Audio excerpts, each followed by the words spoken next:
So this is how you put on a peep trap under your sink. You know what I mean? Reduce from a 1.25 to 2 inch.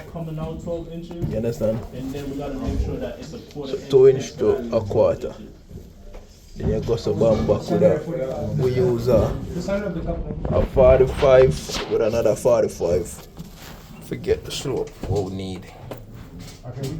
So this after the on a slope. Go back to the sanitary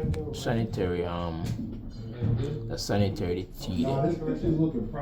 4x2Y. 4x2Y, my bad, 4x2Y. This go to the toilet. You understand? I wasn't talking to you at the beginning, really.